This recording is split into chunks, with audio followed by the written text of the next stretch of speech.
Neat ಅಗ್ನಿ ಪರೀಕ್ಷೆ ಮುಗಿದಿದೆ. ಈ ಪರೀಕ್ಷೆ ಮುಗಿದ ಬಳಿಕವೂ ಬಿಜೆಪಿ ಹಾಗೆ ಕಾಂಗ್ರೆಸ್ ನಡುವೆ ವಾಗ್ಯುದ್ಧ ಮುಂದುವರಿತಾ ಇದೆ.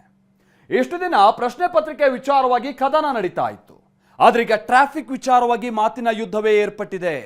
ಈ ಟ್ರಾಫಿಕ್ ನಿಂದಾಗೆ ವಿದ್ಯಾರ್ಥಿಗಳಿಗೆ ತೊಂದರೆ ಆಯಿತು ಅಂತ ಬಿಜೆಪಿ ಆರೋಪಿಸ್ತಾ ಇದೆ. ಅಷ್ಟೇ ಅಲ್ಲ, ಆ ಟ್ರಾಫಿಕ್ ಉಂಟಾಗೋದಕ್ಕೆ ಕಾರಣ ಅಂತ ಅಂದ್ರೆ ಕಾಂಗ್ರೆಸ್ನ ಕಾರ್ಯಕ್ರಮ ಅಂತಾನೂ ಕೂಡ ಕಿಡಿಕಾರ್ತಾ ಇದೆ. ಕಾಂಗ್ರೆಸ್ ಇದಕ್ಕೆ ಬೇರೆ ರಾಜ್ಯಗಳ ಉದಾಹರಣೆ ಕೊಟ್ಟು ಕೌಂಟರ್ ಅಟ್ಯಾಕ್ ಮಾಡ್ತಿದೆ. ಹಾಗಾದ್ರೆ ಈ ಟ್ರಾಫಿಕ್ಗೂ ನೀಟ್ ಪರೀಕ್ಷೆಗೆ ಕೆಲ ವಿದ್ಯಾರ್ಥಿಗಳು ಗೈರಾಗಿರೋದಕ್ಕೂ ಏನ್ ಲಿಂಕ್? ಹಾಗಾದ್ರೆ ಬನ್ನಿ ರಿಪೋರ್ಟ್ ಅಲ್ಲಿ ನೋಡ್ಕೊಬೋಣ.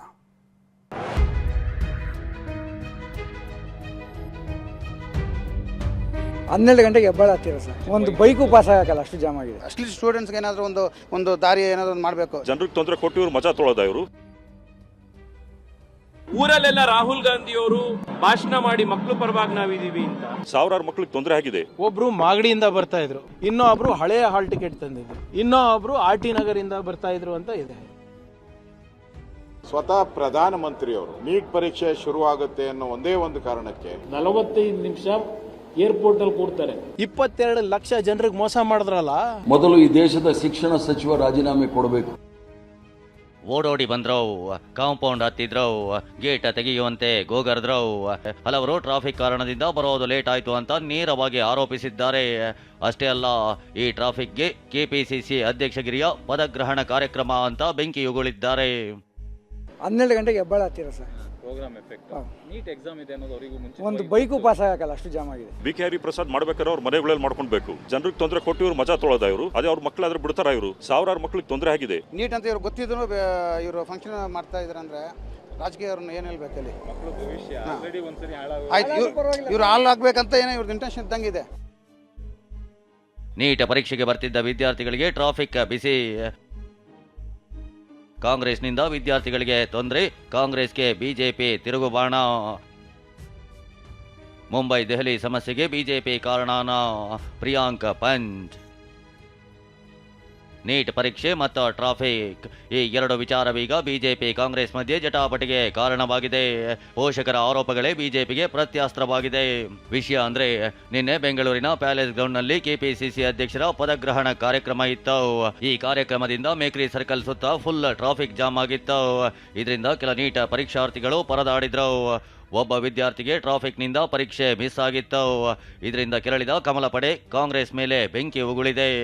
ಇಷ್ಟು ದಿನ ರಾಜೀನಾಮೆ ಕೇಳ್ತಿದ್ದ ಕಾಂಗ್ರೆಸ್ಗೆ ಟ್ರಾಫಿಕ್ ವಿಚಾರ ಮುಂದಿಟ್ಟು ತಿರುಗುಬಾಣ ಬಿಟ್ಟಿದೆ.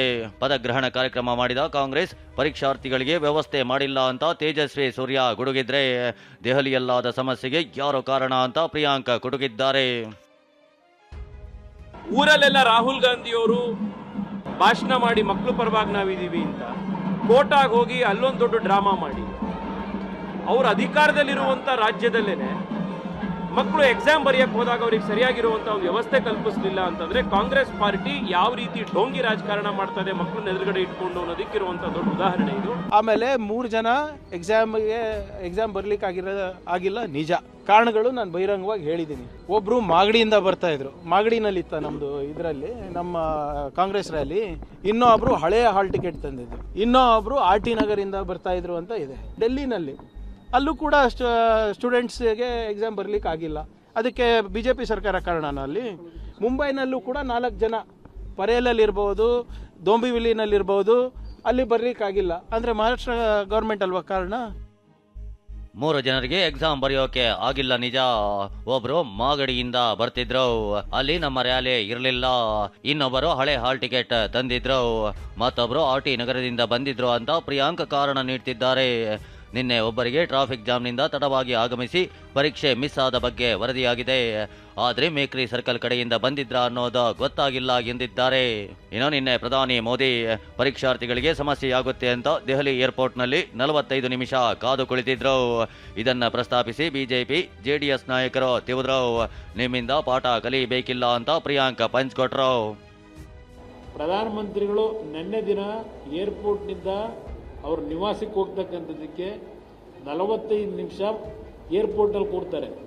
ಅದು ಒಬ್ಬ ಜನಪ್ರತಿನಿಧಿಗೆ ಇರಬೇಕಾದಂಥ ಮುಂದಾಲೋಚನೆ, ಮುಂಜಾಗ್ರತೆ ಕ್ರಮ ಯಾವ ರೀತಿ ತಗೋಬೇಕು ನಾವು ಅಂತಕ್ಕಂಥದ್ದು ಅವರ ನಡವಳಿಕೆ ಏನಿದೆ ಅದನ್ನು ನಾವು ತಿಳ್ಕೊಂಡು ಸರಿಪಡಿಸ್ಕೊಳ್ಳಿ ಅನ್ನೋದನ್ನು ಹೇಳಲಿಕ್ಕೆ ಬಯಸ್ತೀವಿ. ಸ್ವತಃ ಪ್ರಧಾನಮಂತ್ರಿಯವರು ನೀಟ್ ಪರೀಕ್ಷೆ ಶುರುವಾಗುತ್ತೆ ಅನ್ನೋ ಒಂದೇ ಒಂದು ಕಾರಣಕ್ಕೆ ಅವರು ಬೇರೆ ವೆಸ್ಟ್ ಬೆಂಗಾಲಿಂದ ಬಂದು ಇಳಿದು ಏರ್ಪೋರ್ಟಲ್ಲಿ ವಿದ್ಯಾರ್ಥಿಗಳಿಗೋಸ್ಕರ ಸುಮಾರು 2-2.5 ಗಂಟೆಗಳ ಕಾಲ ಕಾದು ವಿದ್ಯಾರ್ಥಿಗಳೆಲ್ಲರೂ ಕೂಡ ಪರೀಕ್ಷೆಗೆ ಹೋದ ಮೇಲೆ ಕನ್ಫರ್ಮ್ ಮಾಡಿಕೊಂಡು ಅವರು ವಾಪಸ್ ಮನೆಗೆ ಹೋಗ್ತಾರೆ. ಈ ಜ್ಞಾನ ಈ ಕಾಂಗ್ರೆಸ್ ಪಾರ್ಟಿಯವ್ರಿಗೆ ಮಾಡಲಿಲ್ಲ. ನಿನ್ನೆ ಕಾರ್ಯಕ್ರಮವನ್ನು ಒಂದು 2 ಗಂಟೆ 3 ಗಂಟೆ ಮುಂದೆ ಹಾಕೊಂಡಿದ್ರೆ ಏನು ಗಂಟು ಹೋಗ್ತಾ ಇತ್ತು. BJP ಅವರ ಹತ್ರ ಏನು ಪಾಠ ಕಲಿಯೋದಿಲ್ಲ. ಅವರು ನಿಜವಾಗ್ಲೂ ವಿದ್ಯಾರ್ಥಿಗಳ ಪರವಾಗಿದ್ರೆ ಫಸ್ಟ್ ಕ್ಷಮೆ ಕೇಳಲಿ. 22 ಲಕ್ಷ ಜನರಿಗೆ ಮೋಸ ಮಾಡಿದ್ರಲ್ಲ. ಬಿಜೆಪಿ ಆರೋಪದ ಬಗ್ಗೆ ಪ್ರತಿಕ್ರಿಯೆ ನೀಡಿದ ಬಿಕೆ ಹರಿಪ್ರಸಾದ್ ಷಡ್ಯಂತ್ರ ಅಂತ ಕಿಡಿಕಾರಿದ್ರು. ಜೊತೆಗೆ ವಿದ್ಯಾರ್ಥಿಗಳಿಗೆ ತೊಂದರೆಯಾದರೆ ವಿಷಾದ ವ್ಯಕ್ತಪಡಿಸ್ತೀನಿ ಅಂದ್ರು. ನಾವು ವಿದ್ಯಾರ್ಥಿಗಳ ಹಕ್ಕುಗಳ ಪರವಾಗಿ ನಿಲ್ಲುತ್ತೇವೆ. ಅದರ ಬಿಜೆಪಿ ಸರ್ಕಾರ ತನ್ನ ವೈಫಲ್ಯಗಳನ್ನು ಮುಚ್ಚಿ ಹಾಕಲು ರಾಜಕೀಯ ಆರೋಪಗಳನ್ನ ಹಿಂದೆ ಅಡಗಿರ್ತಕ್ಕಂಥದ್ದು ನಾವೆಲ್ಲೂ ಸಹ ನೋಡಬಹುದು. ನಿನ್ನೆ ನಡೆದಂಥ ಕಾರ್ಯಕ್ರಮದಲ್ಲಿ ಕಾಂಗ್ರೆಸ್ ಪಕ್ಷದ ಸಂಕಲ್ಪ ಸಮಾವೇಶದಲ್ಲಿ ಅವ್ರಿಗೇನಾದರೂ ತೊಂದರೆ ಆಗಿ ಪರೀಕ್ಷೆಯಲ್ಲಿ ಅವ್ರು ಹಾಜರಾಗಲಿಲ್ಲ ಅನ್ನೋದಿದ್ರೆ ನಾನು ಬಹಳ ಆಳವಾಗಿ ಅದನ್ನ ವಿಷಾದ ವ್ಯಕ್ತಪಡಿಸ್ತೇನೆ. ಹೀಗೆ ಜಟಾಪಟಿ ಒಂದ್ ಕಡೆಯಾದ್ರೆ ನೀಟ್ ಮರುಪರೀಕ್ಷೆಯ ದಿನವೂ ಅಕ್ರಮದ ಕರಿನೆರಳು ಬಿದ್ದಿದೆ.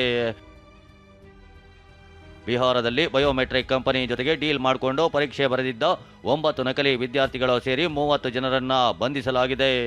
ಈ ಗ್ಯಾಂಗ್ ಪ್ರತಿ ವಿದ್ಯಾರ್ಥಿಯಿಂದ 30 ರಿಂದ 40 ಲಕ್ಷ ಹಣ ವಸೂಲಿ ಮಾಡಿತ್ತು ಎನ್ನಲಾಗಿದೆ. ಇನ್ನು ಹೈದರಾಬಾದ್ನಲ್ಲಿ ಪರೀಕ್ಷಾ ಕೇಂದ್ರದ ವಾಶ್ರೂಮ್ನಲ್ಲಿ ವಿದ್ಯಾರ್ಥಿಯೊಬ್ಬ ಮೊಬೈಲ್ ಇಟ್ಟಿದ್ದ. ಪರೀಕ್ಷೆ ವೇಳೆ ವಾಶ್ರೂಮ್ಗೆ ಬಂದು ಉತ್ತರ ಹುಡುಕ್ತಿದ್ದ. ಇದೀಗ ಈ ವಿದ್ಯಾರ್ಥಿಯ ಬಂಧನವಾಗಿದೆ. ವಾರಣಾಸಿಯಲ್ಲಿ ಸಿಮ್ ಕಾರ್ಡ್ ಹೊಂದಿದ್ದ ಇಬ್ಬರು ಸಿಕ್ಕಿಬಿದ್ದಿದ್ದಾರೆ. ಈ ನಡುವೆ ಪೇಪರ್ ಲೀಕ್ ಆಗಿದೆ ಅಂತ ಸೋಷಿಯಲ್ ಮೀಡಿಯಾದಲ್ಲಿ ವೈರಲ್ ಆಗಿದ್ದ ಸುದ್ದಿ ಸುಳ್ಳು ಅಂತ NTA ಹೇಳಿದೆ. ಪರೀಕ್ಷೆ ಸುಗಮವಾಗಿ ನಡೆದಿದೆ ಅಂತ NTA ತಿಳಿಸಿದೆ. Bureau report TV9.